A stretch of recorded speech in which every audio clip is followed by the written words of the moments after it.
CrimeLink Computer is the only valuable piece of equipment left in the office. By entering suspect information like height, weight, and hair color, I can access the suspect's personal files.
Chelsea's a hot little number. I hear she's a mutant, but it doesn't show. The only weird thing about her is she won't go out with me. Hi, Tex.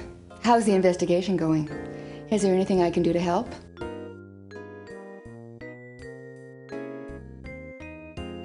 I remember Rusty. He had a kids show on TV when I was young.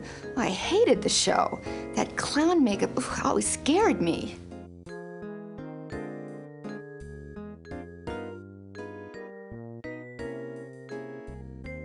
Sorry, I haven't heard anything about that. Oh yeah, I know Beak. If you want to talk to him, you might try hanging out around Coit Tower.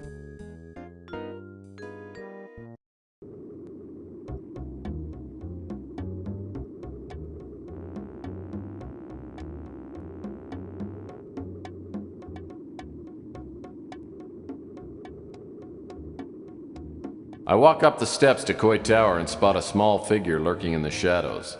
In the half-light, I can see only the person's profile, but it's definitely Beak. As I walk towards him, he glances around, then approaches me warily, like a vegetarian sizing up a pot pie. What are you staring at? Pardon my staring, but that is a truly impressive schnoz you've got. Come on, don't make fun, huh? What do you want? Who are you?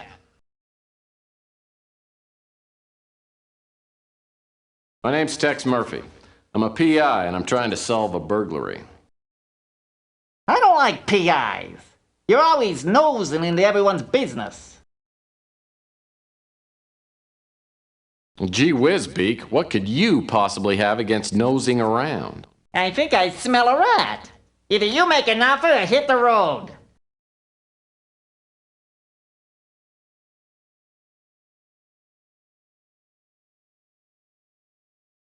Okay, I can use this. My nose has started sagging lately. Makes it hard to breathe. Now, what kind of info you looking for, huh?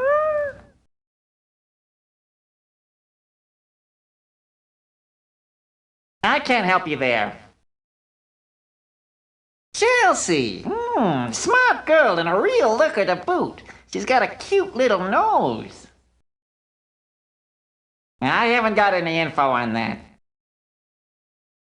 She runs that pizza place with her husband, Sal. I don't know much about her. A true Italian knows, though. He lets his wife run the pizza joint. I don't know what he does. Though I've heard some things about who he does. You can tell he drinks a lot by that snaz of his. I can't help you there. I know a little about him. Runs a pretty successful PI business. The bracelet is the bait Mick Flem uses for the pawn shop robberies. Rook's pawn shop was robbed by a two-bit crook named Mick Flem.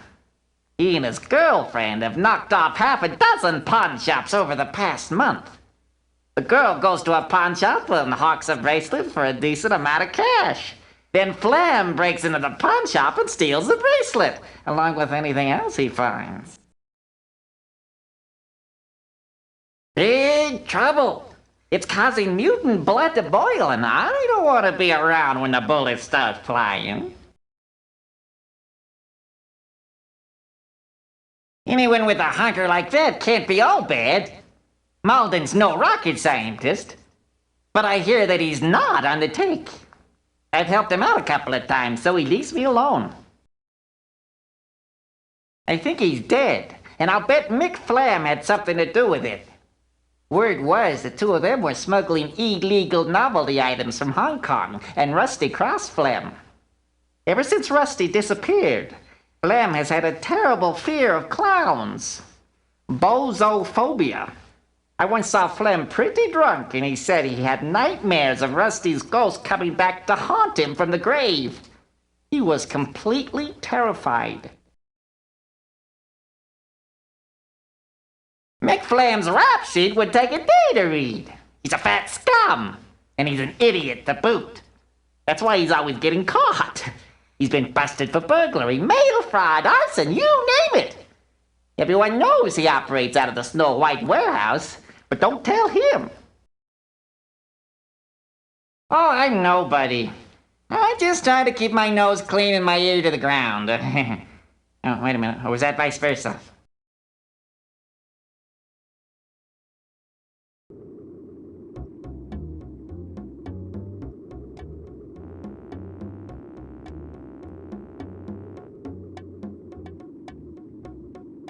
If Flem is working out of this warehouse, it looks like he got careless.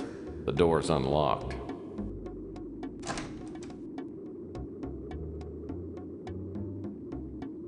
If this is Mick Flem's hangout, he'll probably be back soon. I better try and set some sort of trap for him. I'll have to remember this stack of 2x4s when I get around to building some furniture for my office.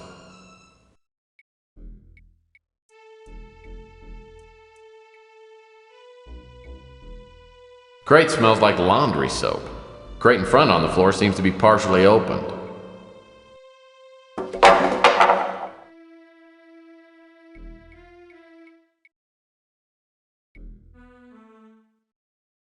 Apparently some fireman dropped off his uniform to be cleaned and forgot to pick it up.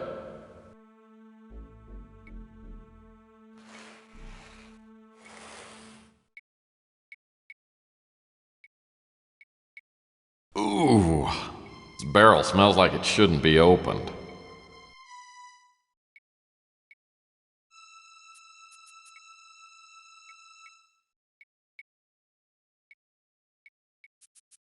This key must fit a lock around here somewhere.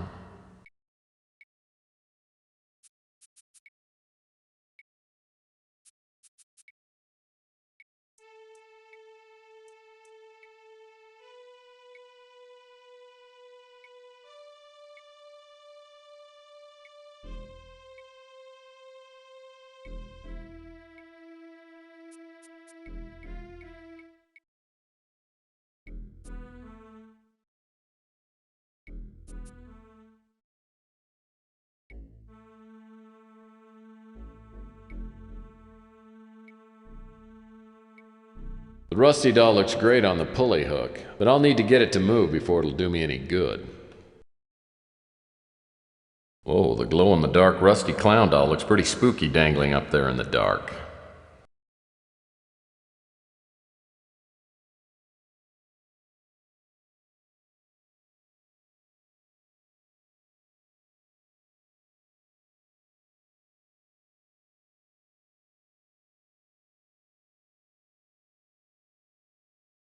This must be the power box for the warehouse, and it's locked.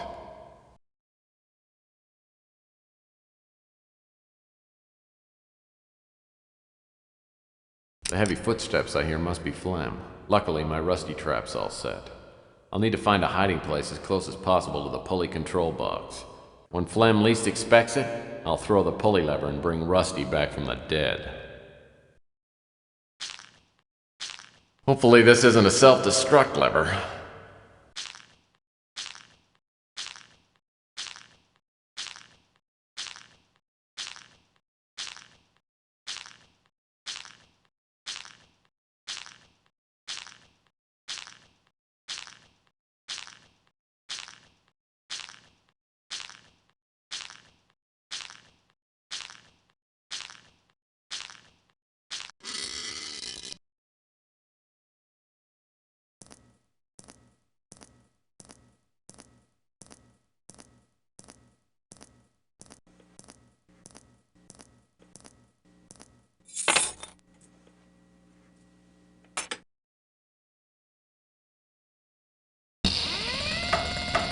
Ooh, it's me, Rusty Kids, and I'm here. Mommy's come back.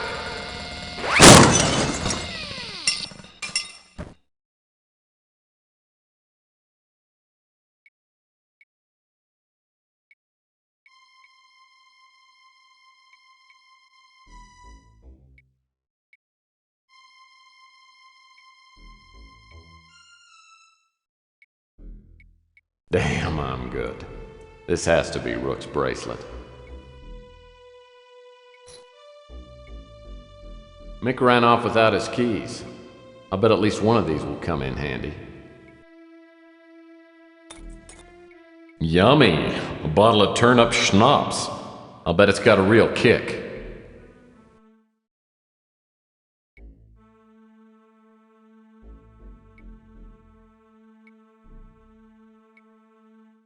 Well, this is actually a storage compartment.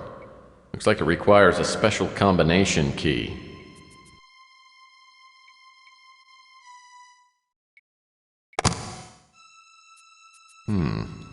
A locked box within a locked box. It must contain something worth having.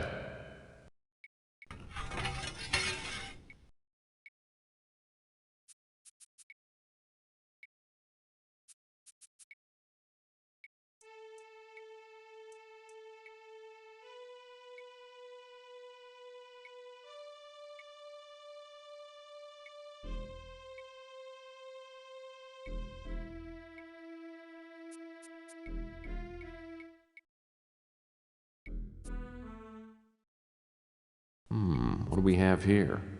Unless I miss my guess, this is jade, and it's good quality too.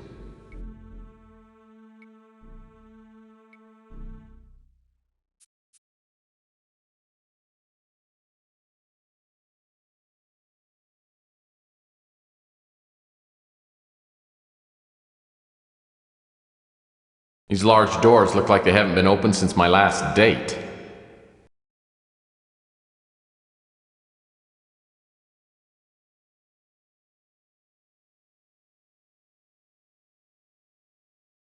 That door leads to the street.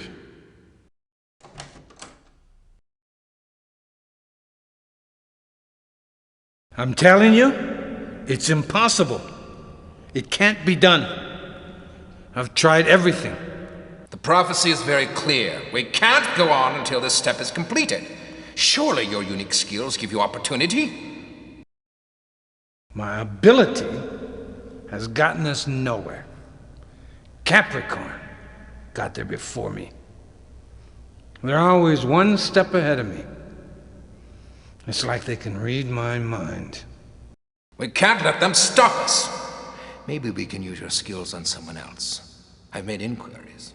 And if he hasn't gotten himself killed, maybe he's just what we need. Murphy. Tex Murphy.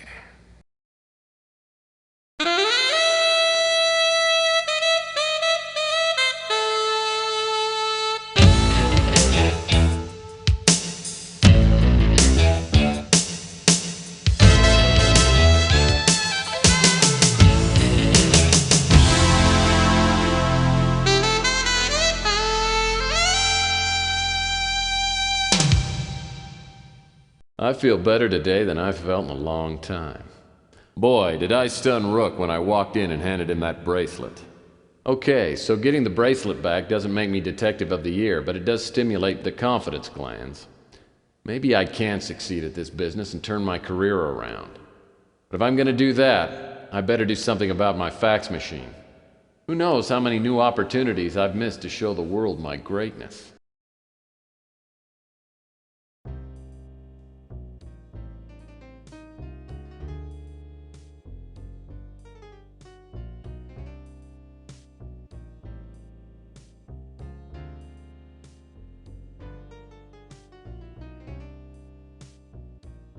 Oh boy, mail.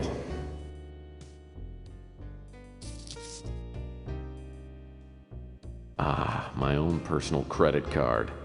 I'll need this to get into the electronics shop next door.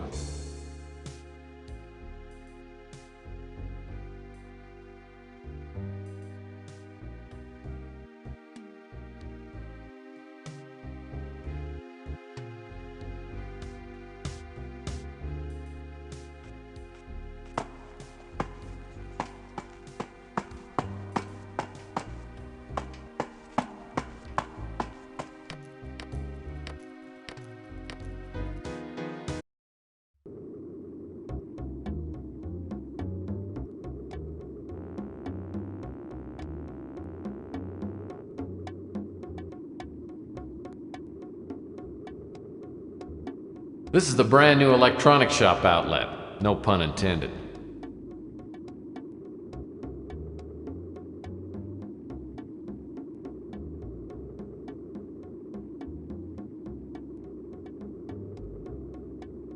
Well, that's not gonna work.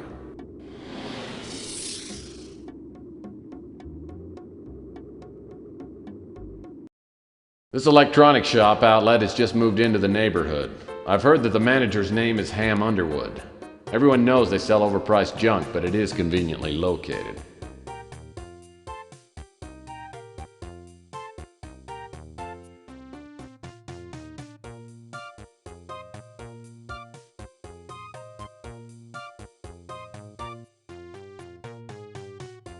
Now that's interesting. Looks like an alien pineapple. Ooh, Plan 9 flying saucers. Very cool. Looks like a core sample from an old sofa.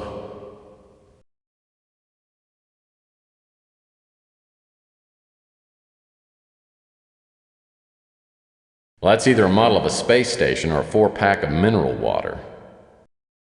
An old 1286 with an ancient super-duper Wowzer VGA monitor.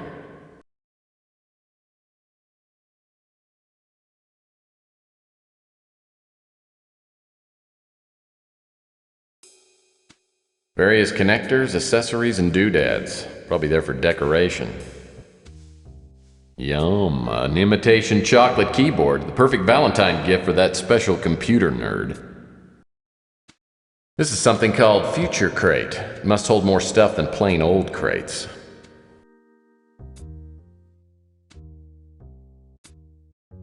Ah, it's the Plasma Ball, the season's hottest new toy. Unfortunately, it cost $18,039.99. A teeny disc tote box. Too bad they quit making teeny discs 10 years ago. Looks like some kind of space chicken.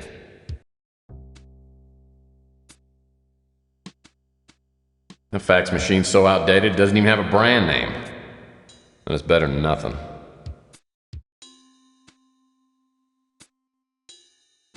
I can't get that while the force field is up. The fax machine's so outdated it doesn't even have a brand name. And it's better than nothing.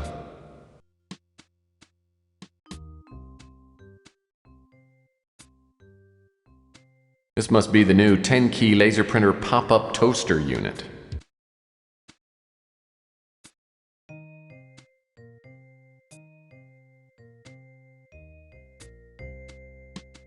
Oh, a drive-through teller tube. Everyone should have at least one of these around the house. The Rodent Tracker 8000, just like on TV. Because household pests never build up an immunity to bullets. A teeny disc tote box. Too bad they quit making teeny discs 10 years ago.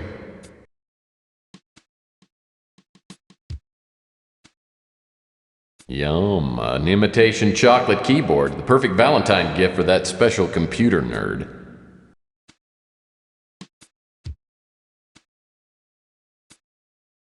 A remote control flying saucer, huh? It's so old it's turning to dust. Shelves and shelves of useless, overpriced products.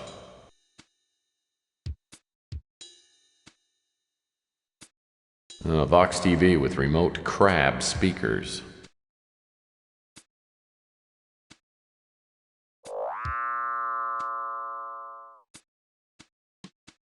I don't know what this is, but it's got a real nice handle.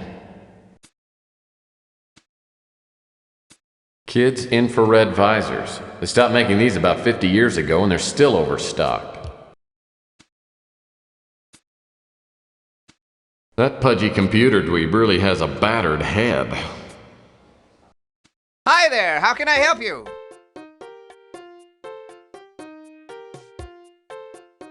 Oh, I just dropped by to check out your store here.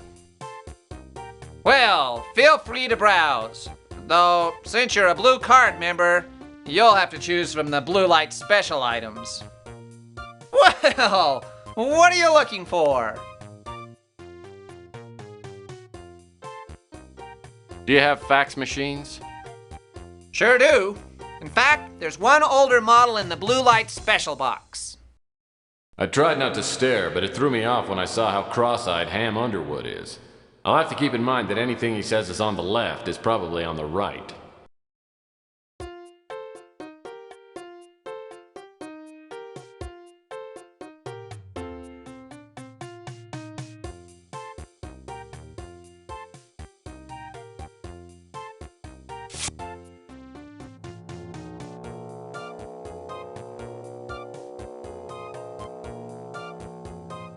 The fax machine's so outdated it doesn't even have a brand name. And it's better than nothing.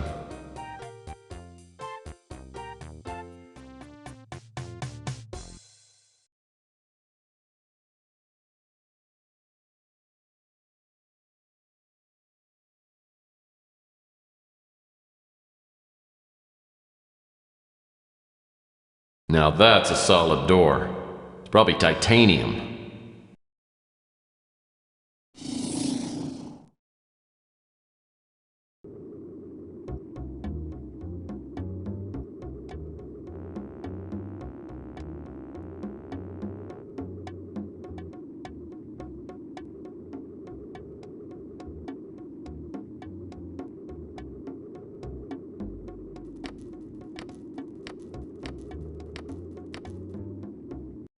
Do you have a fax?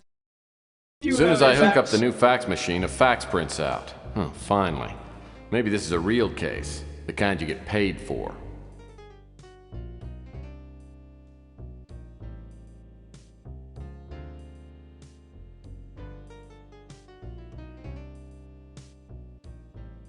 A fax addressed to Tex Murphy from the Countess Rainier?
My trusty 31 Lightning Bolt speeder.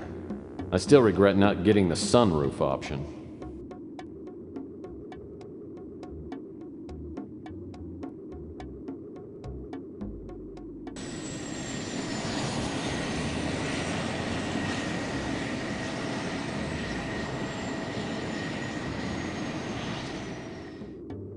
The Countess Rainier. That name smacks of money. Hopefully she doesn't want to hire me to find her lost poodle.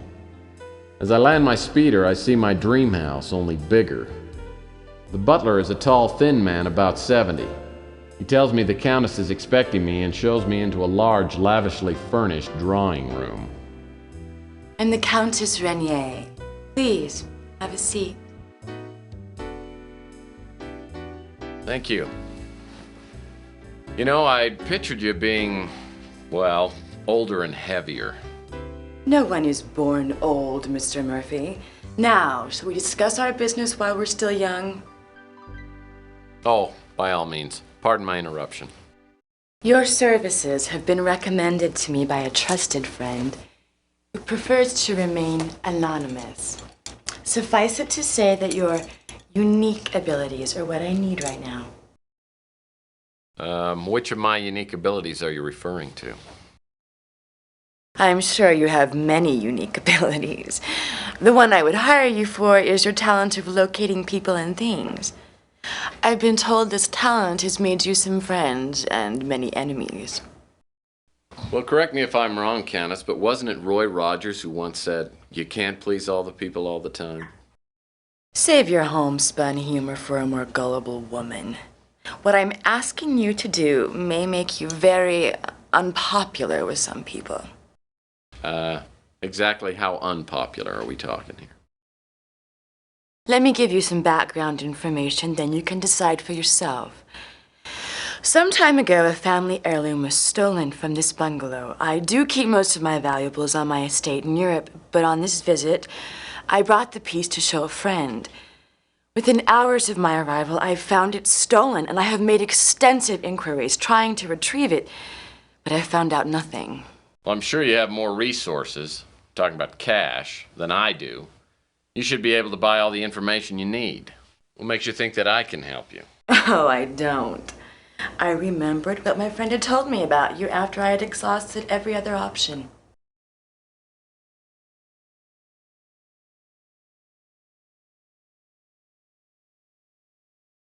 You know, referring to me as your last option could automatically double my fee.